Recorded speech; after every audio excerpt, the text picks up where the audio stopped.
Olá, amigos e amigas. Estamos de volta para o nosso segundo episódio da série Depois da Morte, estudando essa obra de Leon Denis. Antes de mais nada, gostaria de agradecer a todos vocês que já participaram conosco, que enviaram as suas mensagens, os seus comentários aí após o primeiro episódio. A ideia é que a gente faça esse estudo coletivamente mesmo, né? Compartilhando, contribuindo, a gente sempre agrega e sempre aprende mais. Então, muito obrigado e que Jesus siga nos inspirando nessa empreitada. Hoje nós vamos realmente adentrar a obra no seu capítulo 1. No primeiro estudo a gente fez um panorama geral sobre a obra em si, a motivação da obra, a estrutura da obra, para que a gente tivesse essa visão geral, né? A gente pudesse adentrar os pórticos da obra, para que agora a gente realmente possa ir caminhando dentro dela, paulatinamente, gradativamente, sem pressa, no ritmo que nos for possível. É claro que cada capítulo é muito extenso, nós vamos escolher alguns trechos que serão os norteadores da nossa reflexão, até mesmo para estimular vocês para que leiam os capítulos na medida em que formos desenvolvendo o estudo. Não vamos poder trabalhar todo o capítulo, detalhezinho por detalhezinho, senão ficaria um estudo muito longo, e não é essa a proposta. A ideia é termos um estudo com um certo nível de profundidade, é claro, mas não estudo nos mínimos detalhes, para que cada um possa ir na sua leitura aprofundar um pouco além daquilo que a gente vai fazer aqui, né? Então a gente vai fazer esse estudo capítulo a capítulo, parte a parte, mas selecionando trechos que, de certo modo, trazem os pontos essenciais, fundamentais de cada capítulo, de cada parte. Então, será mais ou menos essa a nossa dinâmica de estudo.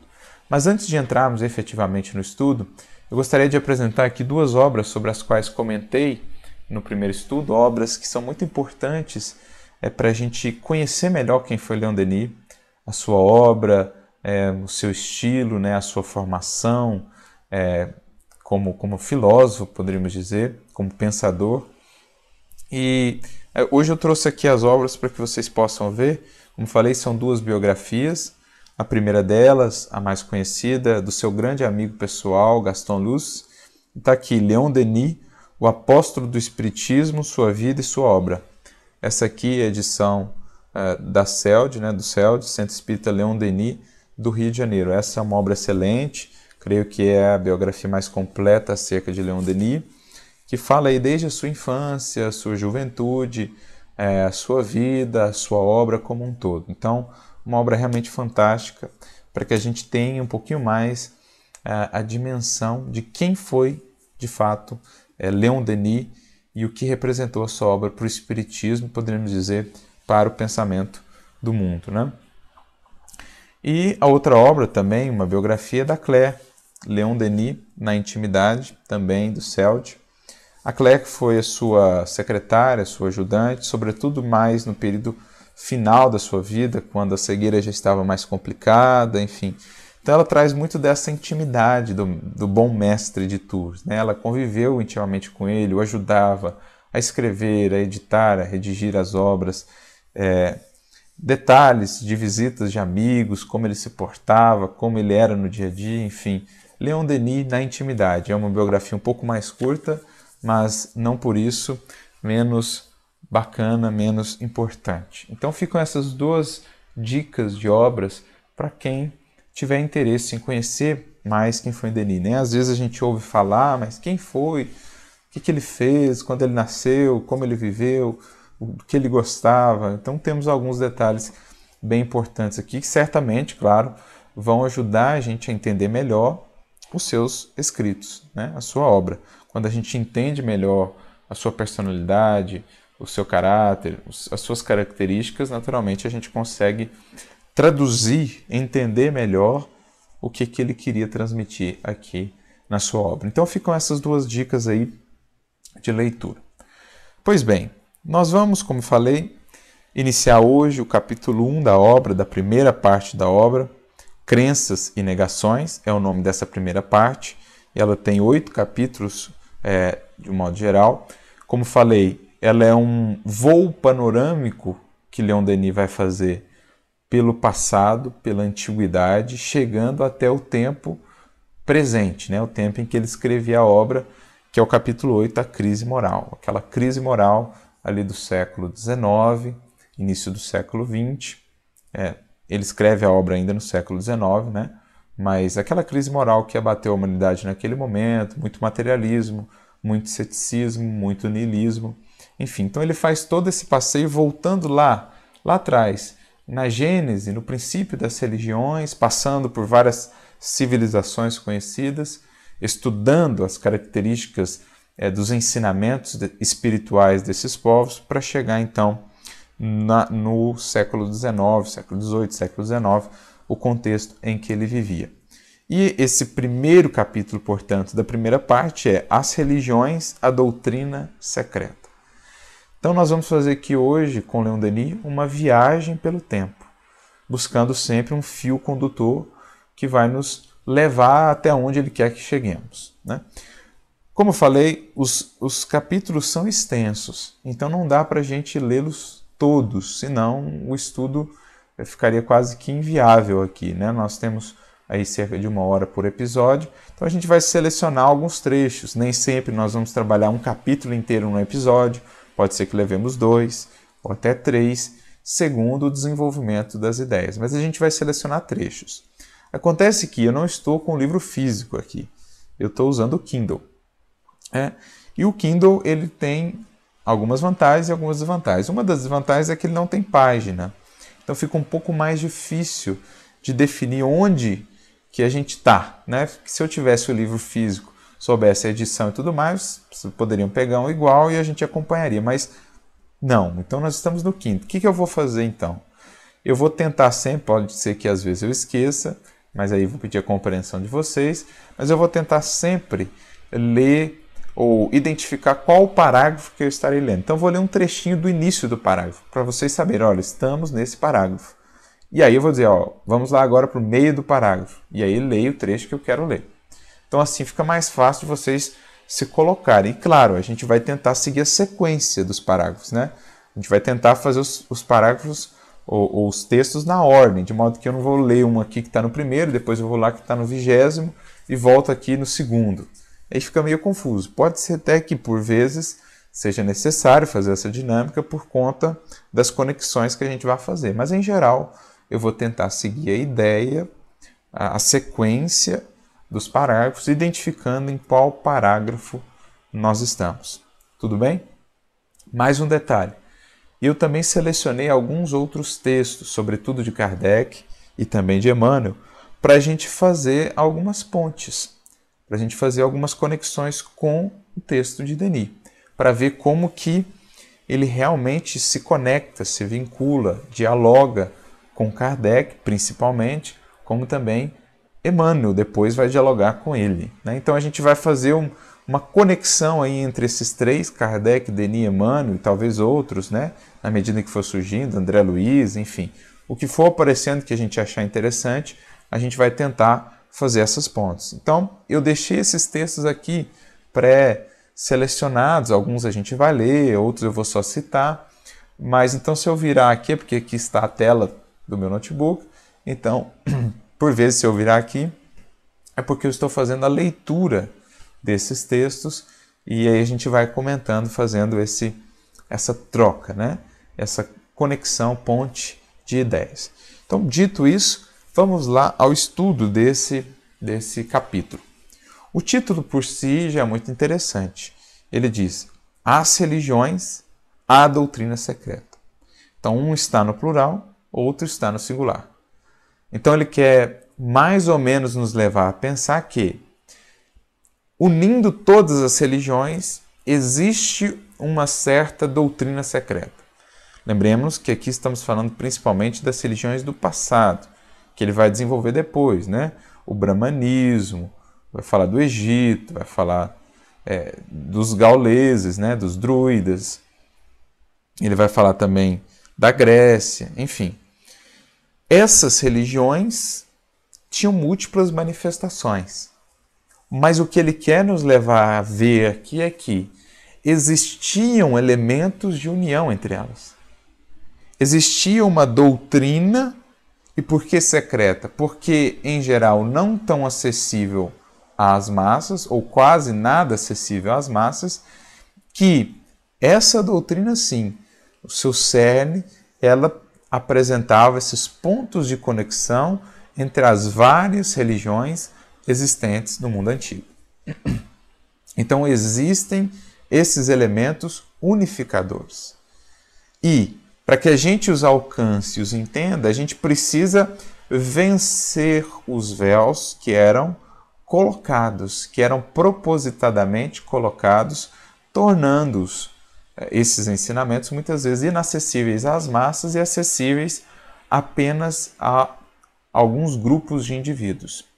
Que ele vai falar muito aqui, os chamados iniciados, ou aqueles que mergulhavam mais fundo nesse meio, nessa seara. Então, o fato dele usar as religiões no plural e a doutrina secreta no singular já traz para nós toda a pista do que será esse primeiro capítulo.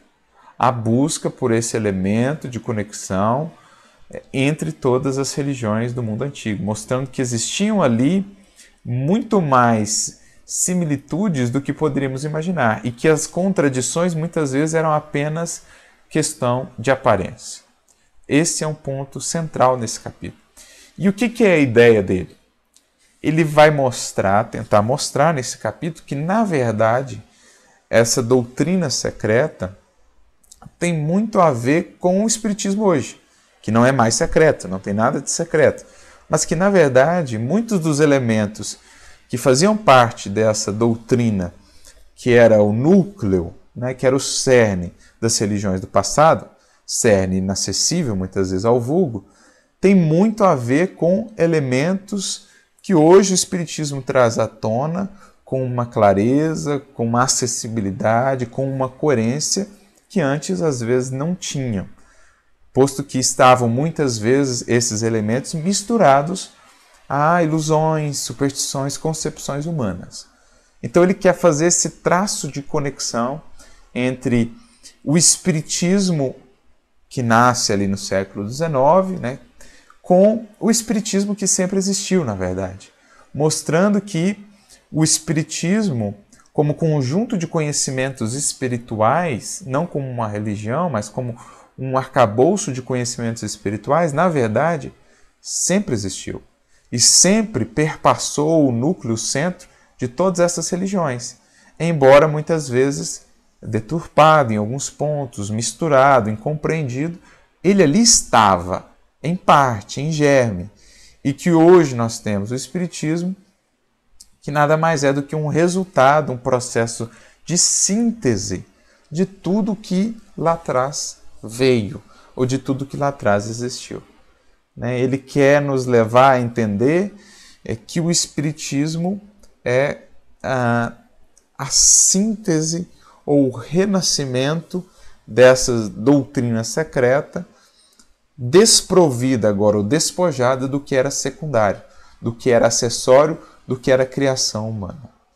Pois bem, vamos então ao primeiro trechinho, logo no segundo parágrafo, em que ele diz: um primeiro exame, uma comparação superficial das crenças e das superstições do passado, conduz inevitavelmente à dúvida.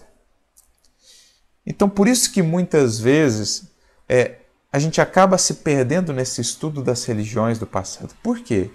Muitas vezes se fica na superficialidade. Muitas vezes eu não vou a fundo no entendimento, não busco vencer o véu das letras, dos símbolos, e eu passo a enxergar então como que contraditórias. Não, uma ensinava isso, outra ensinava aquilo, outra tinha tantos deuses, outra tinha... Enfim, a gente fica na casca, e da casca muitas vezes nasce a dúvida, a incompreensão e muitas vezes o menosprezo, o desprezo pelo que ali se tinha. Quando se busca um estudo mais aprofundado, vai se percebendo esses elementos de conexão. Ou seja, eu vou percebendo que existe uma certa unidade. Por quê? Essas revelações, na verdade, nasciam no mundo espiritual. Elas provinham do mundo espiritual que gradativamente semeava no mundo aqui dos encarnados conhecimentos novos de acordo com a capacidade e entendimento das civilizações em seu tempo. Claro, adaptando essa linguagem segundo as culturas, segundo os povos, segundo as necessidades de cada povo, de cada civilização. Mas, em suma, o elemento unificador dessas religiões ou dessas revelações era a sua origem. Elas provinham de um mesmo ponto, revestiam-se de características diferentes, mas, essencialmente falando, elas guardavam uma unidade. Por quê? Porque vinham do planejamento espiritual da Terra, né? Sobretudo do Cristo dos seus prepostos, que sempre ao longo dos séculos semearam segundo a capacidade de cada povo, de cada tempo, de entendimento. Então ele segue dizendo: mas, levantando-se o véu exterior e brilhante que ocultava às massas os grandes mistérios, penetrando-se nos santuários da ideia religiosa, achamo-nos em presença de um fato de alcance considerável. Mais adiante, no mesmo parágrafo, ele diz: por trás desses véus, as religiões antigas apareciam sob aspecto diverso, revestiam um caráter grave e elevado, simultaneamente científico e filosófico. Seu ensino era duplo, exterior e público de um lado, interior e secreto de outro, e neste último caso, reservado somente aos iniciados. Ou seja, Denis está nos convidando aqui a criar esse hábito de irmos mais a fundo em tudo aquilo que pesquisamos. Porque quantas vezes nós não nos portamos assim? Mal ouvimos falar de uma coisa, nem nos aprofundamos minimamente e já taxamos tudo aquilo como desprezível, como algo inútil. Mas quando nós voltamos a essas religiões e vamos mais a fundo, claro que o material não é assim tão profuso, não temos grande quantidade de fontes, mas quando se vai mais a fundo, mesmo pelo estudo sistemático, que vai te ensinando a buscar para além da letra, você vai vendo que ali há, em símbolo, grandes verdades, grandes conhecimentos. Realmente, conhecimentos milenares que aqueles povos, aqueles indivíduos, sobretudo os chamados aqui iniciados, conseguiam guardar e transmitir. Vou dar um exemplo que nos é mais próximo. Por exemplo, os livros dos profetas, os livros de Moisés. Quando nós pegamos o livro Gênesis, por exemplo, sobretudo ali os primeiros capítulos, capítulo 1 ao capítulo 11, nós vamos ver um texto aparentemente ingênuo, uma historinha de uma criação, Adão, Eva, uma serpente, algo que pareça tolo quando pegamos Noé, por exemplo, a arca. Mas quando a gente vai com um estudo sistemático, aprofundando isso, né, dedicados mesmo, a gente vai vendo, puxa vida, aqueles símbolos se descortinam para nós. E você vai vendo que aquela historinha ali de Adão e Eva não é tão ingênuazinha assim, não é tão simples assim. A serpente ali também, temos ali uma história, um símbolo muito profundo da criatura humana, representada ali, por exemplo, em Adão, na sua dimensão racional, em Eva, na sua dimensão emocional. A serpente, como representação do próprio indivíduo, do próprio ser humano transviado no mal, aferrado a interesses inferiores, por isso colada ao solo. Essa serpente que representa aí a consciência transviada da lei divina, que existe fora de nós e por isso mesmo tenta nos influenciar, tenta acessar em nós essas mesmas brechas para que também em nós germine essa semente da revolta, da rebeldia contra as leis divinas, nos convidando ali a comer aquele fruto. A gente vê, então, que tudo aquilo vai se revestindo de um caráter mais profundo, né? A gente vai vendo que aquele jardim é uma representação da consciência humana, por exemplo, e Enfim, as coisas vão ganhando sentido quando se propõe a retirar esses véus da letra. Mas por que ele está falando isso?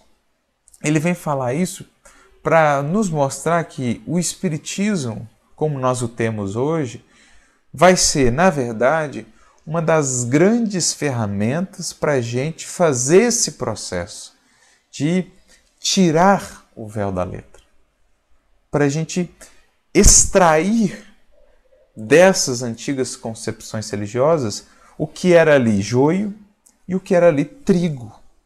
O que ali já era trigo, porque aquelas almas conseguiram acessar essas informações do mundo espiritual superior, que o Espiritismo hoje torna mais acessíveis. Mas lá atrás, eles já conseguiram acessar alguns desses elementos, né? Não só o povo hebreu, com os profetas, com Moisés sobretudo, como os gauleses, os druidas, como também na Índia, os hindus, como os egípcios, enfim.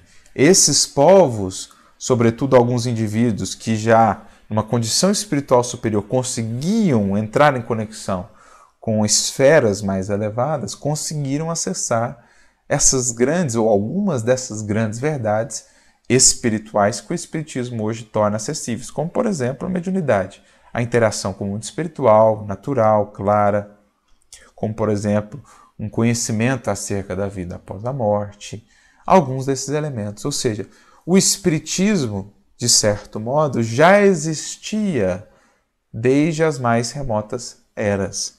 Quando você tira os véus dos acessórios, dos simbolismos, você vê ali as verdades, ou algumas das verdades espíritas. É isso que Denis quer nos levar a entender aqui nesse primeiro momento, né? Que ali já estava o germe do Espiritismo. E que hoje o Espiritismo explicado, consolidado como está, vai nos ensinar a enxergar isso, separando o que era criação humana do que efetivamente era revelação divina do mundo espiritual superior. Isso é tão interessante que não é só Denis que vai se propor a fazer isso aqui na sua obra, né? O próprio Kardec, quem vai falar sobre isso várias vezes, assim como os espíritos, na codificação espírita. Por exemplo, em fevereiro de 1858, nós temos um artigo muito interessante em abril de 1858, nós temos um artigo muito interessante de Kardec falando sobre o espiritismo entre os druidas.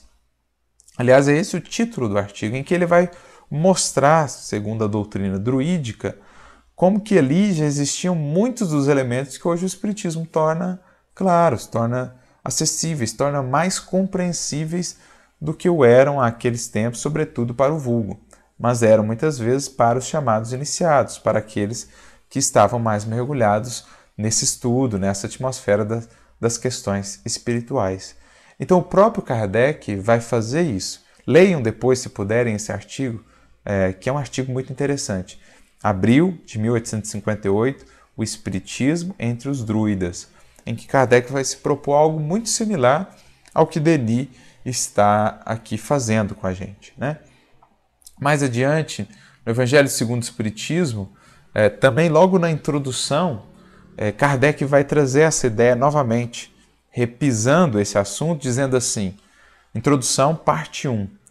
O Espiritismo se nos depara por toda parte na antiguidade e nas diferentes épocas da humanidade. Por toda parte se lhe descobrem os vestígios, nos escritos, nas crenças e nos monumentos. Essa a razão porque, ao mesmo tempo que rasga horizontes novos para o futuro, projeta luz não menos viva sobre os mistérios do passado.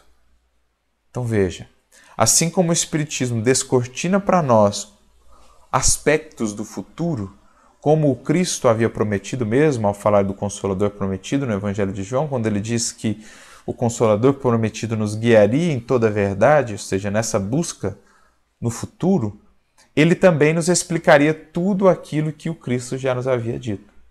Ou seja, ele também nos ensinaria a ter um novo olhar sobre o passado. Não só sobre o que Jesus disse quando esteve aqui conosco, no Evangelho, mas também sobre tudo o que ele disse através dos seus mensageiros em todos os tempos. Porque a gente vai aprendendo também com o Espiritismo, sobretudo com Emmanuel, por exemplo, no livro A Caminho da Luz, capítulo 9, que em todos os tempos essas revelações foram coordenadas pelo Cristo.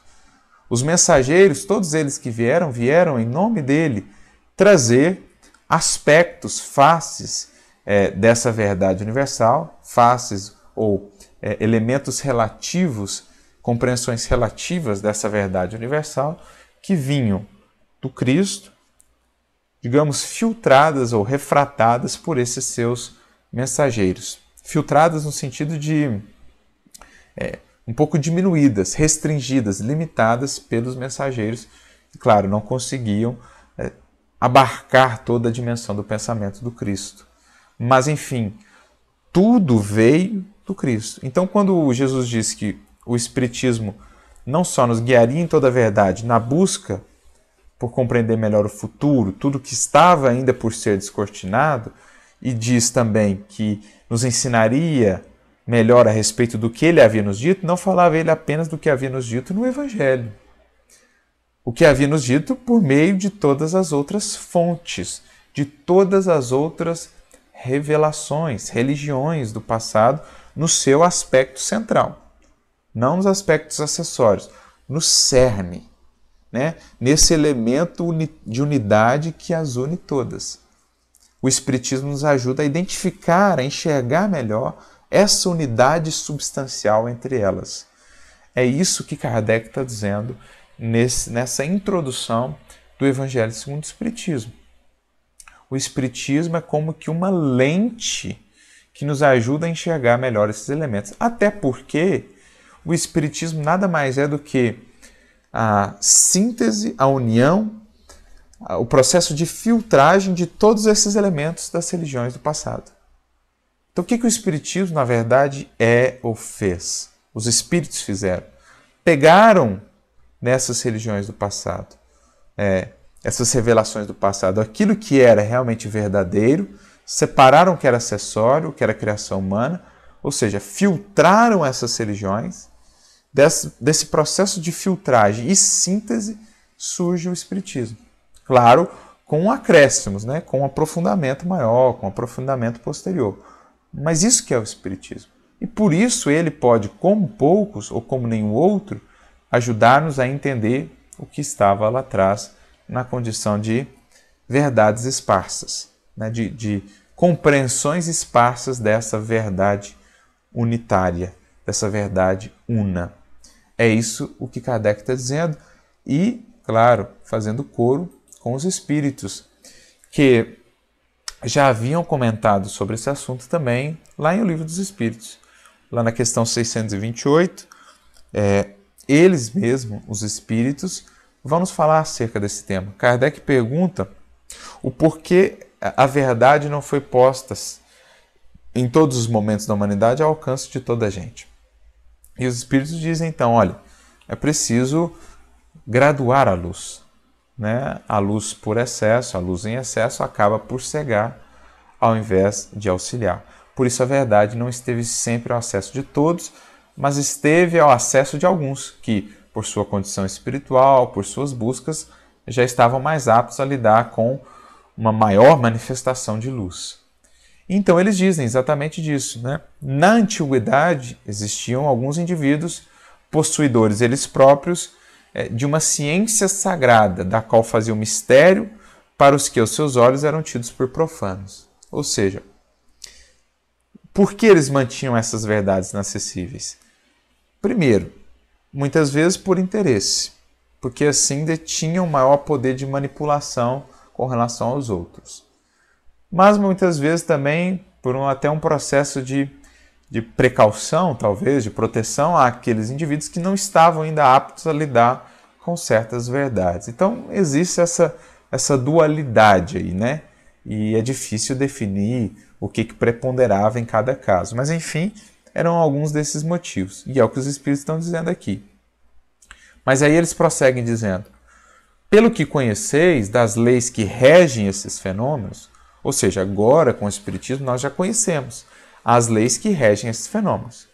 Então, quando você vê lá falar na Grécia Antiga das pitonisas, nós conhecemos melhor o que eram aqueles fenômenos, que à época eram conhecidos por alguns, mas mesmo por esses alguns, não tão profundamente. Hoje, com o advento do Espiritismo, em que isso se tornou muito mais compreensível, nós podemos entender melhor o que se processava naquele tempo, as reações, o que acontecia, né, os fenômenos em si.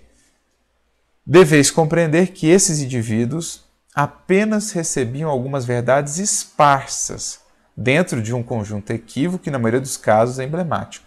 Mesmo esses indivíduos, chamados iniciados, eles recebiam algumas verdades esparsas. Por quê?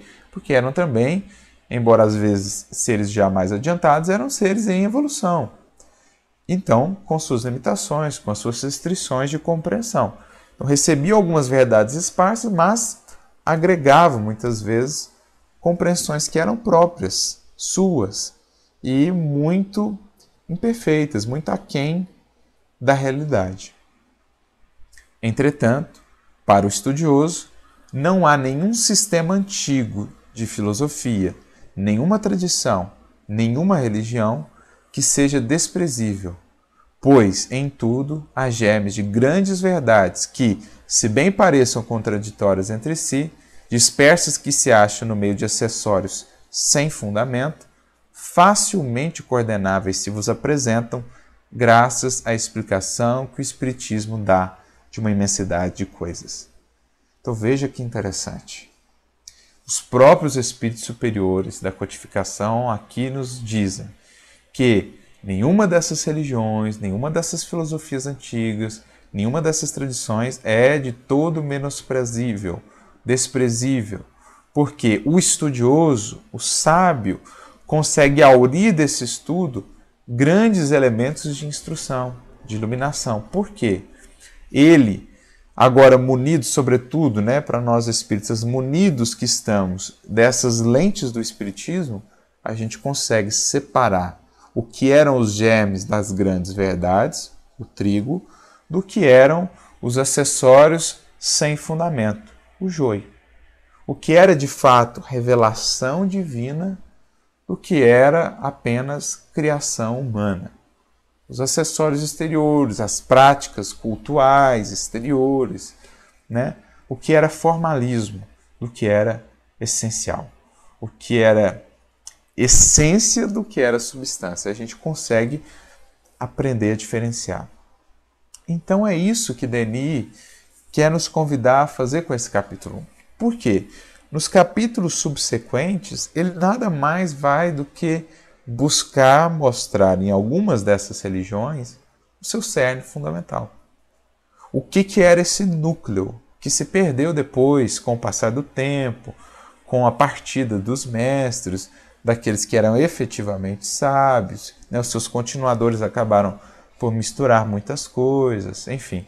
Nesse primeiro capítulo, ele quer nos levar a essa compreensão dessa unidade substancial e desses elementos esparsos de verdade que já estavam lá, que são aí parte do arcabouço de revelações que o Espiritismo condensa, mas que já estavam lá.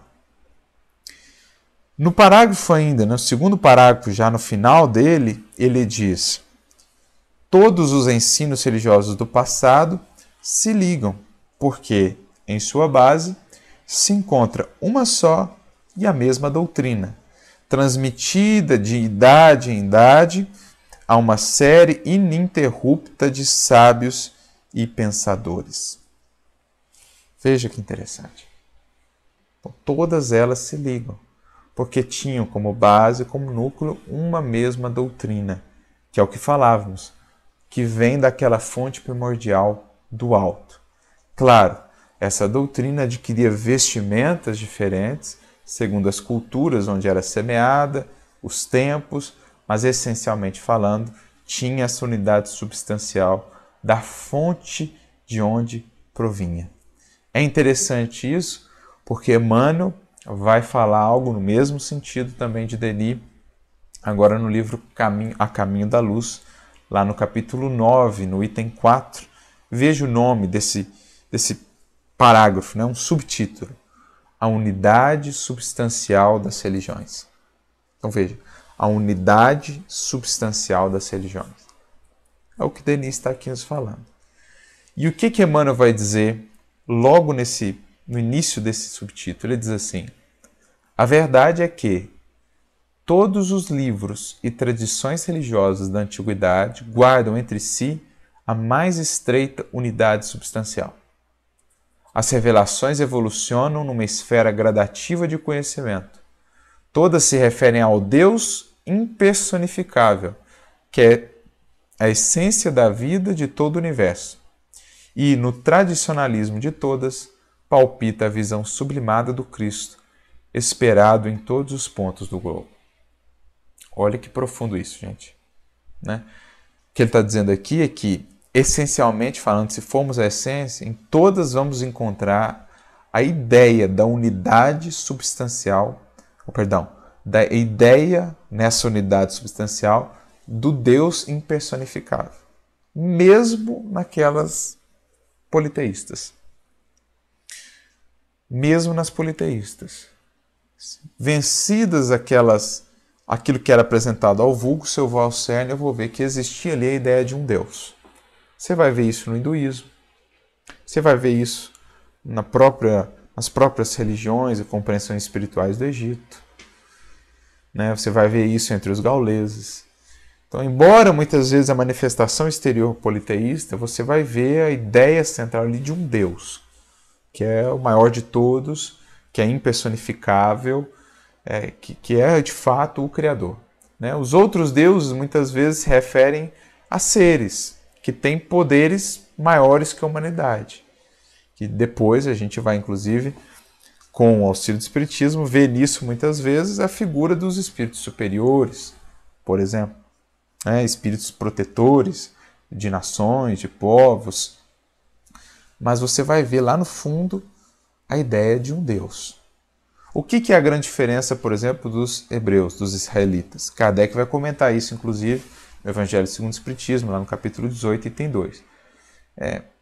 Eles foram os primeiros a trazer essa ideia do Deus único para o vulgo, para as massas, a abrir isso. Porque se ela existiu em todos os povos, na maioria deles esteve inacessível a não ser a pequenos grupos, né, desses pensadores, desses iniciados. Mas os hebreus tiveram esse papel de trazer de fato esse Deus impersonificável. Mas ele está presente, essencialmente falando, em todas as demais religiões do passado. E aqui temos um ponto interessante. O próprio Cristo. A ideia do próprio Cristo já estaria presente nessas religiões, é o que Emmanuel está dizendo. Claro, muitas vezes com outros nomes, na exemplificação de uma figura, né?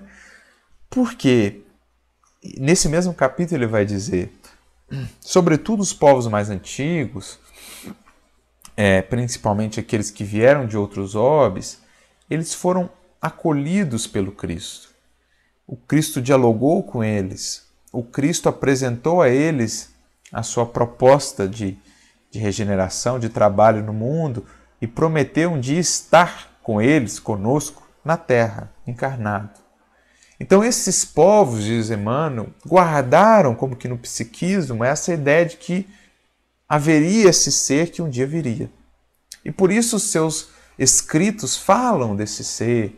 Por isso a gente vê tantas histórias similares à do Cristo nessas doutrinas, o que leva muitas vezes aos céticos, aos historiadores mais materialistas, a acharem que o Cristo seja uma criação, porque histórias similares à dele sempre existiram. Mas por quê?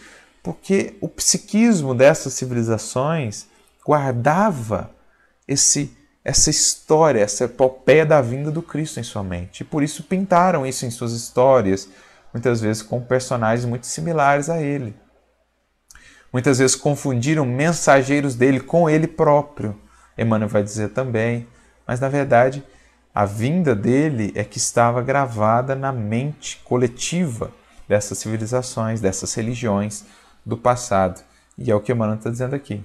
É não só a ideia do Deus uno, impersonificável, ali está presente no cerne dessas religiões, como também a ideia do próprio Cristo, que um dia viria, esse Cristo que é no planeta Terra, o orientador de todo o processo evolutivo. Então veja, uma mesma fonte, uma unidade substancial, assim como Leon Denis está nos falando aqui, né? Então veja, como que há um diálogo, né, entre esses três pensadores, Kardec, Denis e Emmanuel, né? Denis bebe muito da fonte dos ensinamentos, dos escritos de Kardec. Emmanuel vai trazer muitos pontos em comum com o pensamento de Denis e, claro, de Kardec também, mas todos caminhando numa mesma linha de compreensão, e é bonito quando a gente vai conseguindo fazer essa junção dos elementos, né? A gente vai tendo uma visão muito mais abrangente de todo. A gente consegue enxergar as coisas de mais alto e perceber que, na verdade, o que parecia ser contraditório, o que parecia ser uma pecinha faltando, na verdade está ali, né? Está semeada nesse conjunto de ensinamentos que, quando eu consigo juntar, eu vejo que o quebra-cabeça vai se montando, né? Então, esse é o primeiro ponto que Denis vai se dedicar a trabalhar nesse capítulo. Essa questão da unidade substancial dessas religiões, dessas religiões do passado que traziam esse núcleo de uma doutrina secreta. E ele vai dizer, então, um pouco mais desses iniciados, como muitos deles conseguiam acessar isso. E então ele vai dizer assim, estamos agora no parágrafo que se inicia assim: na antiguidade tinham outra maneira de ver e um proceder muito diferente. Mais adiante ele diz assim, e é o ponto que a gente quer destacar: era sobretudo no estudo da alma, de suas potências íntimas, que descobriam os princípios eternos. Para eles, a alma era como um livro em que se escrevem, em caracteres misteriosos, todas as realidades e todas as leis. E ele termina esse parágrafo com a frase: o estudo da alma lhes dava a chave dos problemas da vida. Isso é muito, muito interessante, porque não tem como a gente não se lembrar da questão 619, 620, 621 de O Livro dos Espíritos, como a questão 626. Ou seja, como esses indivíduos conseguiam acessar essas realidades mais profundas? Primeiro, claro, por sua condição espiritual, mas sobretudo porque se dedicavam mais a esse estudo da alma, das suas potências, como também da natureza, das leis escritas na natureza. Então, a questão 619, Kardec pergunta aos espíritos: facultou Deus a todos os meios de compreender suas leis? Então, os espíritos dizem: olha, a todos podem compreendê-la, mas nem todos, né, fazem esse esforço. Os homens de bem e os que procuram estudar essas leis são os que melhor as compreendem. Então veja, por que esses homens, digo homens, mas esses seres humanos, né, homens e mulheres, essas criaturas a esse tempo conseguiam acessar isso? Porque, primeiro, muitos já eram homens de bem, então tinham, claro, um acesso muito maior à inspiração, à intuição, né, às esferas mais elevadas. Outros, pelo seu esforço mesmo, por se dedicarem a isso, conseguiam acessar aquilo que o vulgo, que estava interessado em outros elementos, não se interessava por buscar. Então, por isso conseguiam, nesse estudo da alma, nesse estudo de si mesmo, compreender melhor essas leis divinas, que, como diz a questão 621, estão esculpidas em nós. Então é mais ou menos assim, estudando a mim mesmo, eu acabo por estudar o universo. Estudando o interno, eu acabo por estudar o externo. Porque as leis que vigoram lá fora são as leis que vigoram aqui dentro, porque a lei divina é una. Há uma unidade na lei divina. Então é isso que ele está dizendo aqui. E mais, o inverso também vale, né? O parágrafo seguinte ele diz assim: a alma, acreditavam, colocada entre dois mundos, o visível e o oculto, o material e o espiritual, observando-os, penetrando em ambos, é um instrumento supremo do conhecimento. Então, a alma é essa ponte, né, entre o mundo material e o mundo espiritual, de modo que, por meio dela, eu posso trafegar no conhecimento, tanto do mundo material, das leis que regem o mundo material, que são leis divinas, como também das leis que regem o mundo espiritual, que são também leis divinas. Então, a alma, o estudo da alma era esse portal. E eu poderia, por estudo da alma, compreender as leis lá fora, como também, pelo estudo das leis lá fora, sobretudo da natureza, entender as leis da alma. Então você tem esse caminho, essa via de mão dupla, que era muito comum nesses sábios, nesses iniciados. Que aí nos recorda a questão 626 do Livro dos Espíritos. Quando os Espíritos dizem que aqueles que se dedicaram ao longo dos séculos a estudarem a natureza compreenderam melhor as leis divinas. Por quê? Na natureza elas também estão escritas. Então, estudando ali, por exemplo, o movimento da água, eu consigo entender melhor sobre flexibilidade, sobre perseverança, sobre paciência, o bambu, a árvore, a semente. Quantas e quantas lições divinas não estão expressas no livro da natureza. Então, esses homens que estudavam mais a fundo a sua alma conseguiam esse livre trânsito. Estudando a alma, estudavam as leis do universo. Estudando as leis do universo, da natureza, estudavam as suas almas. Aí você entende os livros, há muitos livros que temos no passado, por exemplo, na China, o I Ching, que vai estudar a natureza e daí extrair leis da alma, leis do espírito, né? Assim como você entende aqueles que estudavam a alma compreenderem melhor as leis universais, como, por exemplo, os gregos, estudando as potências de suas almas e tudo mais, pela abstração, conseguiam compreender as leis do universo. Então, esse era o meio pelo qual esses indivíduos conseguiam, naquele tempo já, acessar essas verdades e só muito tempo depois vieram a se tornar mais acessíveis ao vulgo, digamos assim, com o Espiritismo. Primeiro, porque eram já almas mais elevadas, geralmente, ou muitas vezes, almas comprometidas com o bem, homens de bem. Portanto, tinham mais compreensão dessas leis. Segundo, pelo seu esforço, pela sua perseverança, por essa busca por estudar a alma, conseguiam conectar-se com as esferas superiores pelas vias da inspiração ou da mediunidade propriamente dita e acessar essas verdades que sempre existiram, né? Mas que eram inacessíveis à maioria à época, mas que estavam lá. E aqueles que se elevaram para um patamar superior ao patamar ou à craveira comum, conseguiram acessá-lo. Então é isso que Denis está falando nessa parte também, um pouco mais adiante nesse capítulo, desse estudo da alma como o caminho para essa compreensão mais profunda que eles tinham, né? Ele vai dizer, ainda no parágrafo que se inicia, né, com a alma, acreditavam, colocada entre dois mundos, um pouco mais adiante ele diz, a razão e a consciência não só guiam nossa apreciação e nossos atos, mas também são os mais seguros meios para adquirir-se e possuir-se a verdade. Então eles guiavam-se pela razão, pela consciência. Claro, quanto mais purificada essa consciência, mais conseguiam acessar esses outros domínios da verdade. Então, basicamente, é isso que ele vai descrever nessa primeira parte desse capítulo 1. Né? Depois ele vai desdobrar um pouco mais a questão do cerne dessas religiões. Ele vai falar da religião. Ou seja, esses verdadeiros sábios conseguiam acessar esses níveis mais profundos porque, mais do que se prender às formas, aos aspectos, eles buscavam a verdadeira religião. Aquela religião no sentido mais estrito da palavra, né?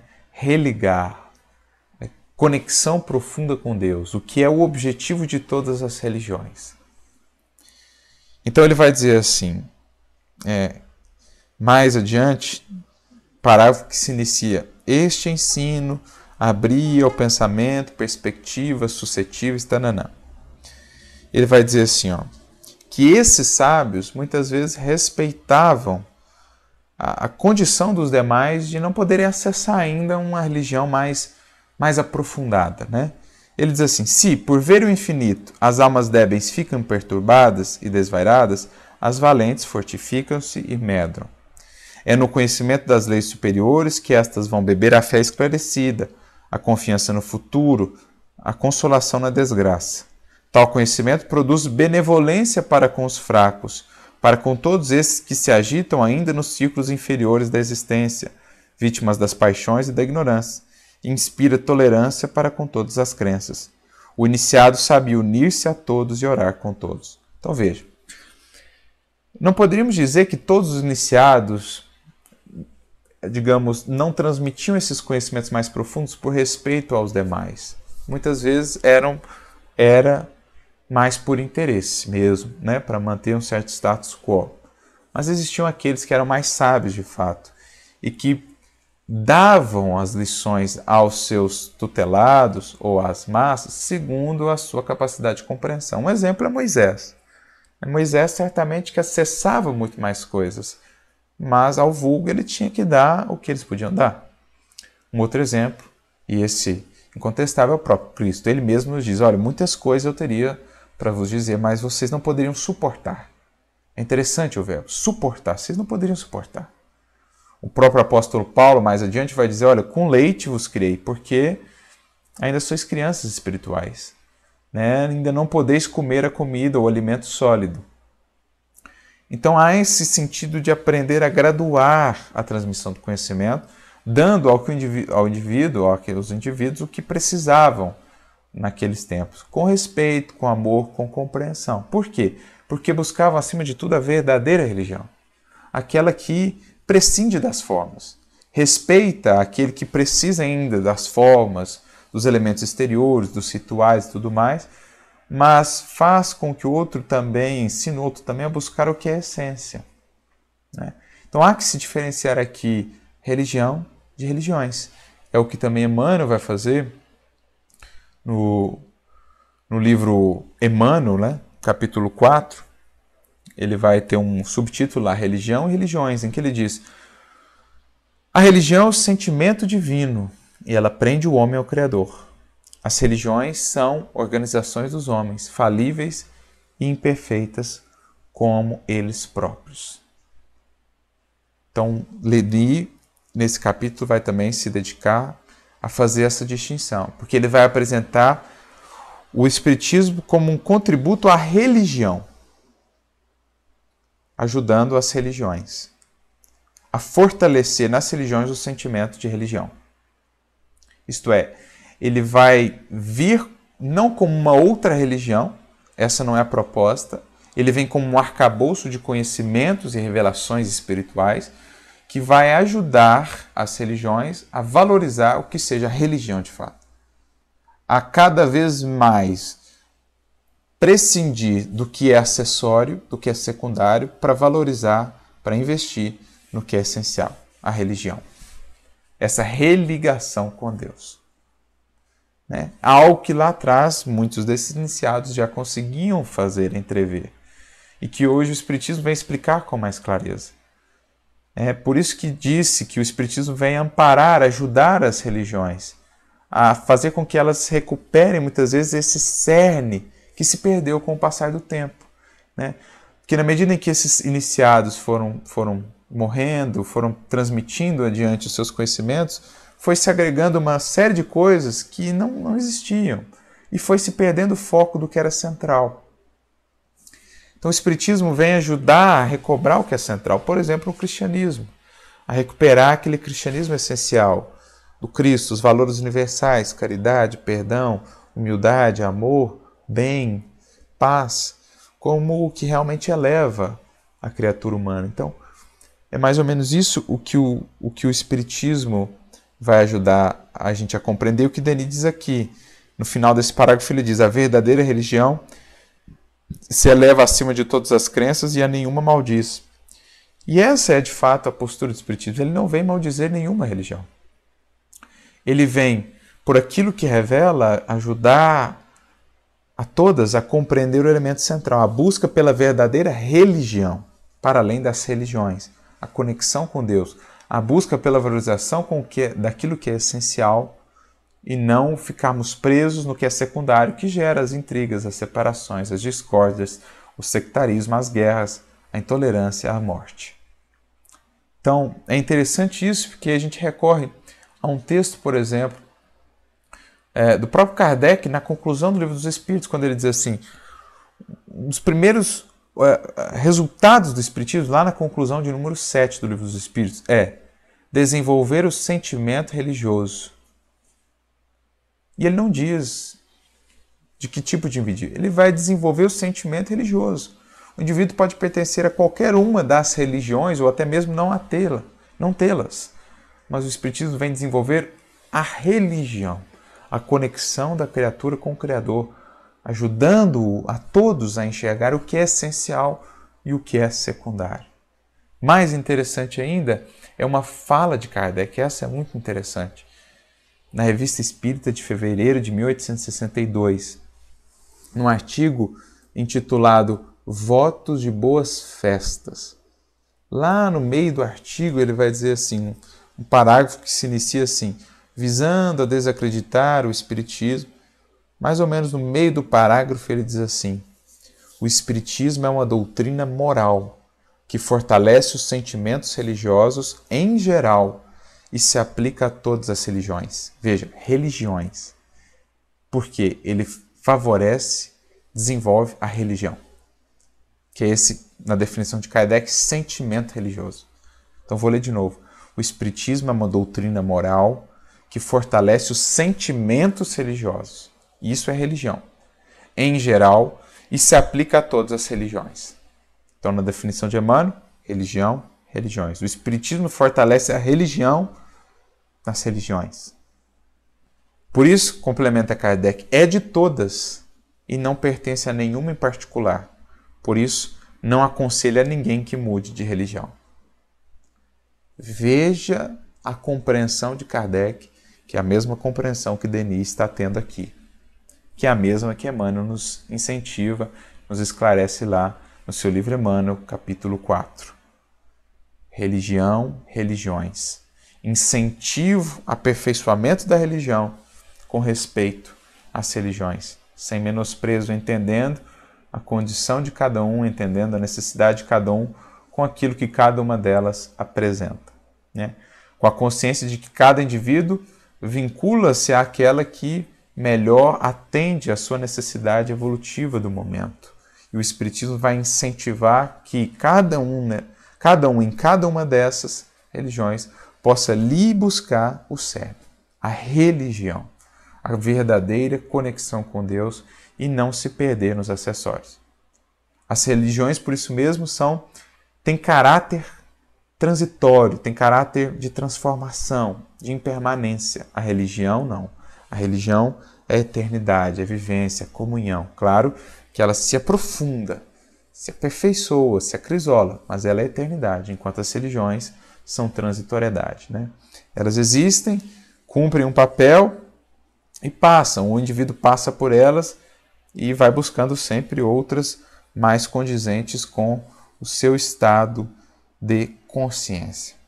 Então é isso que o Denis está dizendo nessa parte, né, do seu texto. E ele vem dizer que o porquê dessa mutabilidade tão grande, né? Porque, principalmente, há uma influência dos receptores. Então, há o que vem do alto e há o resultado do que vem do alto quando se mistura com o que aqui se tem. E aí se tem essas múltiplas manifestações exteriores, mas há sempre ali o elemento central.